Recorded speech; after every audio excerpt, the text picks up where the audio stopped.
This question says a particle slides from rest from the topmost point of a vertical circle of radius r. First of all, let's draw a vertical circle of radius r, something like this. तो इसका जो diameter होगा वो clearly twice of R होगा. Diameter तो यही होगा ना. Along a smooth cord making an angle theta with the vertical. So वो जो कॉर्ड जिसकी बात हो रही है इस क्वेश्चन में, that chord shall look like this.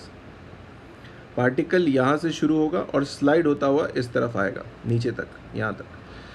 तो अगर यहाँ पे एंगल थीटा है विद द वर्टिकल, अब यहाँ पे सोचते हैं कि क्या पार्टिकल को 2r चलना पड़ा? नहीं. जो पार्टिकल को along the chord distance cover करना है ना, मैं यहाँ पे लिख सकता हूँ डिस्टेंस टू बी कवर्ड. वो कितना होगा अगर आप सोचे तो? उसको अगर मैं l मान लूँ तो ये अगर 2r है तो ये उसका कौन सा कॉम्पोनेंट है? कॉस थीटा कॉम्पोनेंट है. तो l will be 2r cos theta. ध्यान रखिएगा साइन थीटा नहीं, वो उसका कॉस कॉम्पोनेंट होगा. एक और इम्पॉर्टेंट फैक्ट यहाँ पे देखना होगा हमें. अगर पार्टिकल सीधा यहाँ से नीचे आता वर्टिकली तो acceleration should have been g. पर चूँकि पार्टिकल इस तरफ आ रहा है तो उस g के हम कॉम्पोनेंट्स बना सकते हैं. एक कॉम्पोनेंट अलॉन्ग कॉर्ड लाइन, एक कॉम्पोनेंट परपेंडिकुलर टू इट. अब अगर वहाँ थीटा है ना तो ये भी थीटा ही होगा.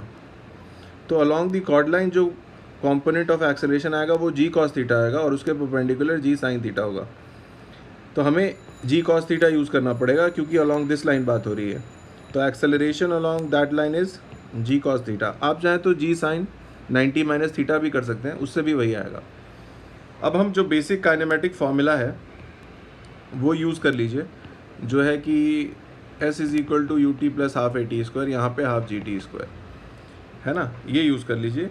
u तो ज़ीरो है ना, फ्रॉम रेस्ट बोला था तो रेस्ट है तो u ज़ीरो है.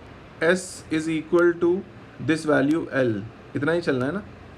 तो s के लिए we will write 2r cos theta, ut is zero and acceleration by the way यहाँ पे g नहीं लिखेंगे हम, g की जगह पे क्या लिखेंगे? g cos थीटा लिखेंगे. तो half g cos theta into time square. तो टाइम मांग रहे हैं आपसे, cos थीटा तो वैसे भी कट गया यहाँ पे है ना.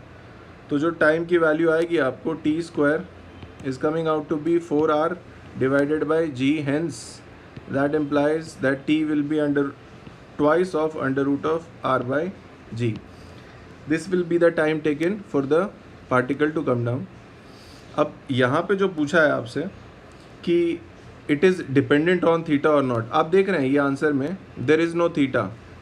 तो मैं यहाँ पे कह सकता हूँ सो time is not dependent on theta, independent of theta.